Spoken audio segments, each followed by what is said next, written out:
Halo semuanya, pertama-tama saya mau ucapkan selamat ya atas pengangkatan kalian sebagai pegawai pemerintah dengan perjanjian kerja atau PPPK. Ini adalah awal dari sebuah perjalanan baru yang keren banget. Dan di sini kita akan memandu kalian melewati langkah pertama yang super penting ini. Jadi, kalian baru aja resmi jadi PPPK, tiba-tiba muncul satu istilah baru, orientasi swajar. Swajar itu singkatan dari belajar mandiri. Pasti banyak yang nanya-nanya, ini apa sih, gimana caranya, ribet gak ya? Tenang-tenang, kalian ada di tempat yang pas. Kita bakal kupas tuntas semuanya di sini. Oke, kita langsung aja jawab pertanyaan yang paling mendasar. Kenapa sih orientasi ini wajib? Bukan pilihan, tapi keharusan. Nah, mari kita lihat kenapa ini jadi syarat mutlak buat setiap PPPK baru. Jadi kewajiban ini bukan aturan main-main loh. Ada dasar hukumnya yang kuat banget. Mulai dari Undang-Undang ASN terbaru, terus diperkuat sama peraturan pemerintah, sampai ada panduan teknisnya langsung dari Lembaga Administrasi Negara atau LAN. Intinya, semua aturan ini dibuat supaya standar kualitas dan etika semua ASN di seluruh Indonesia itu sama.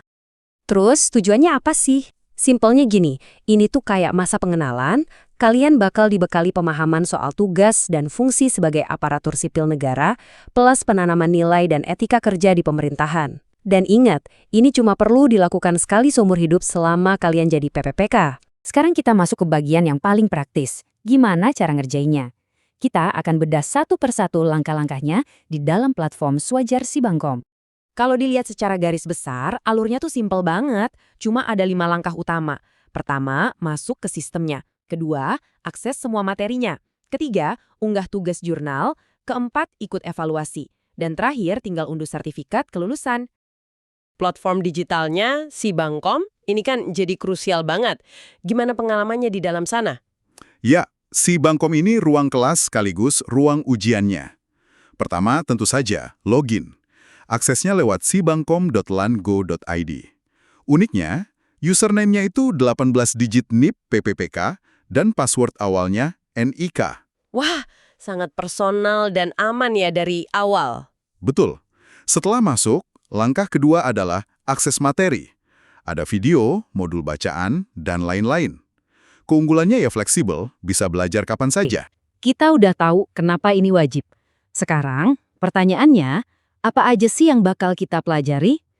Kurikulumnya ini udah dirancang khusus buat ngebangun fondasi kalian sebagai ASN yang profesional dan berintegritas. Coba deh lihat pembagiannya. Dari total 45 jam pelajaran, hampir setengahnya, yaitu 47%, itu fokusnya ke nilai-nilai dasar ASN.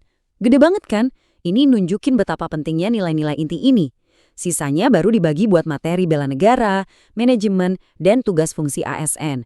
Jadi ini peta belajar kalian. Nah, ini dia, jantung dari nilai-nilai dasar tadi, berakhlak. Ini bukan cuma singkatan biasa ya. Ini bakal jadi kompas moral kalian dalam bekerja. Akronim ini mencakup semua hal penting. Mulai dari berorientasi pelayanan, akuntabel, kompeten, harmonis, loyal, adaptif, sampai kolaboratif. Ujung-ujungnya, semua materi ini buat apa sih? Semua nilai ini muaranya cuma satu, yaitu membekali kalian biar bisa ikut mewujudkan yang namanya smart governance. Pemerintahan yang cerdas, efisien, dan yang paling penting, benar-benar melayani masyarakat. Itu visi besarnya. Peserta bikin rangkuman semua agenda, unggah dalam format PDF, dan tenggatnya tegas, paling lambat hari ke-14. Nah, kalau semua materi udah beres, waktunya unggah jurnal. Prosesnya ada 4 langkah simpel. Pertama, pilih file PDF-nya, ingat ya, maksimal 5 MB. Kedua, klik unggah. Ketiga, centang lagi kotak persetujuan. Terakhir, yang keempat, klik kirim, selesai. Tapi tunggu dulu. Ini penting banget. Sebelum klik tombol kirim yang terakhir itu, tolong cek lagi jurnal kalian baik-baik. Soalnya sekali dikirim, itu udah nggak bisa diubah atau diganti lagi. Nggak ada tombol undo. Jadi pastikan semuanya sudah final. Oke, hari ke-14 jurnal. Lalu puncaknya, hari penentuan. Benar. Langkah keempat, evaluasi akademik. Ujiannya serentak di hari ke-15, jendela waktunya 24 jam penuh, dari jam 001 sampai 23.59 WIB. Standar lulusnya juga nggak main-main, minimal harus 70,01. 1 hari penuh. Cukup menantang? Pertanyaan besarnya. Gimana kalau gagal? Kesempatan hangus gitu aja. Nah, disinilah kita lihat salah satu desain sistem yang paling cerdas dari LAN. Kalau gagal, mereka nggak langsung gugur. Mereka otomatis masuk ke periode remedial. Remedial? Berapa lama dan gimana aturannya? Durasinya panjang, dari hari ke-16 sampai hari ke-30. Jadi ada waktu 2 minggu buat belajar lagi dan mengulang ujian. Tapi, ada tapinya. Disinilah desain psikologisnya bermain. Desain psikologis. Maksudnya? Ini bukan sekedar remedial biasa. Ini contoh gamification di birokrasi.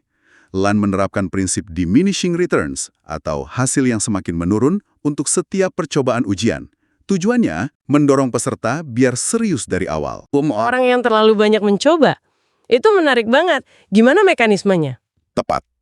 Ada sistem skor maksimal yang diturunkan. Begini rinciannya.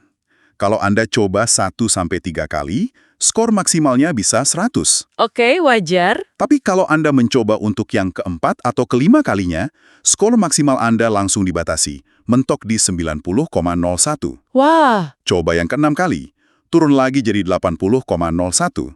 Lebih dari 6 kali, skor maksimalnya cuma nilai ambang batas 70,01.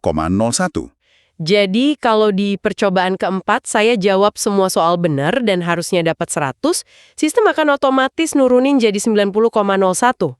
Tepat sekali. Panduannya bahkan kasih contoh jelas soal itu.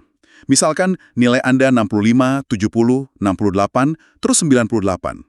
Nilai terbaik Anda kan 98, tapi karena itu didapat di percobaan keempat, yang batasnya 90,01, maka nilai akhir yang tercatat ya 90,01. Ini cerdas banget. Jadi ada jaring pengaman biar gak ada yang gagal total, tapi sekaligus ada insentif kuat untuk berprestasi dari awal. Ini desain perilaku, bukan cuma aturan teknis. Betul sekali. Oke, setelah semua perjuangan ini, materi, jurnal, evaluasi, barulah sertifikat kelulusan yang ditunggu-tunggu itu bisa didapat. Betul. Setelah dinyatakan lulus dan sudah unggah foto profil, barulah bisa proses e-sertifikat. Prosesnya butuh waktu sekitar 20 hari kerja, nanti sertifikatnya bisa diunduh langsung dari akun masing-masing. Buat kalian semua, kalian sudah dibekali dengan nilai-nilai dasar berakhlak. Pertanyaannya sekarang, bagaimana kalian akan membawa nilai-nilai itu ke dalam pekerjaan sehari-hari untuk melayani bangsa kita? Selamat bertugas dan tunjukkan yang terbaik.